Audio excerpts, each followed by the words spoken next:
আমাদের সকলের হৃদয়ে কৃষ্ণ প্রীতি প্রেম ভক্তি ভালোবাসা জাগ্রত হোক। সর্বশেষ একটা কথা বলে যাই, আমরা এই সমাজে ব্রাহ্মণ, বৈশ্য, শূদ্র, ক্ষত্রিয় চারটি বর্ণ নাকি? আমরা চার বর্ণই থাকব, যার যেখানে অবস্থান তাকে সেখানেই রাখবো, তাতেও সন্দেহ নেই। কিন্তু আমরা থাকবো সবাই ভ্রাতৃত্ব বোধ মিলিয়ে, সবাই থাকবো। একটি বাগানে যদি 4-5 পদের ফুল থাকে বাগানের সৌন্দর্য বেড়ে যায়। আমরা সবাই মিলে মিশে থাকবো। আমরা ব্রাহ্মণও গোবিন্দ ভজন করব, একটা শূদ্র গোবিন্দ ভজন করব। সবাই সবাইকে নিয়ে একত্রিত আমরা যদি হিংসা নিন্দা পরিত্যাগ করে মিলে মিশে যদি প্রেমের রাজ্যে বসতি করে ভগবানকে ডাকি, তাহলে ভগবানের করুণা আমরা তাড়াতাড়ি লাভ করতে পারবো।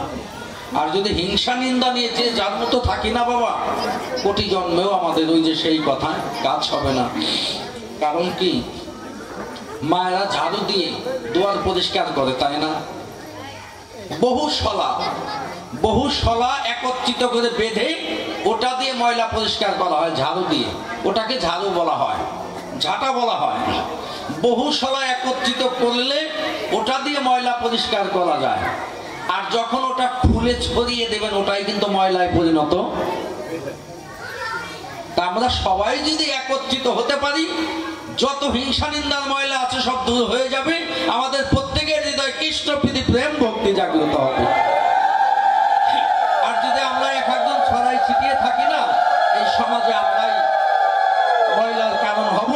আর ময়লার ভিতরে আমার প্রভু কিন্তু কখনোই আসবে না।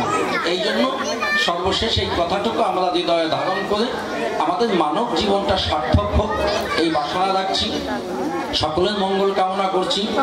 এখানকার এই আয়োজকদের আবারও পুরো মঙ্গল কামনা করি। যারা এসেছেন তাদেরও মঙ্গল কামনা করি, যারা আসতে পারেনি তাদের মঙ্গল কামনা করছি। তৎসঙ্গে যারা আমাদের মধ্য থেকে চলে গেছেন তাদের বিদেহী আত্মার শান্তি কামনা করছি। যারা বিভিন্ন রোগ শোক আরোগ্য ব্যাধিতে আছেন তারা যেন সুস্থ মুক্ত হয়ে যায় সে প্রার্থনা করছি। যারা ভালো আছেন ভালো থাকুন, সুস্থ থাকুন, সুন্দর থাকুন। ইতিঅত্র ব্যাস বিশ্রাম। জয় গুরু, জয় গুরু, জয় জয় ভক্তি শাস্ত্র ভাগবত।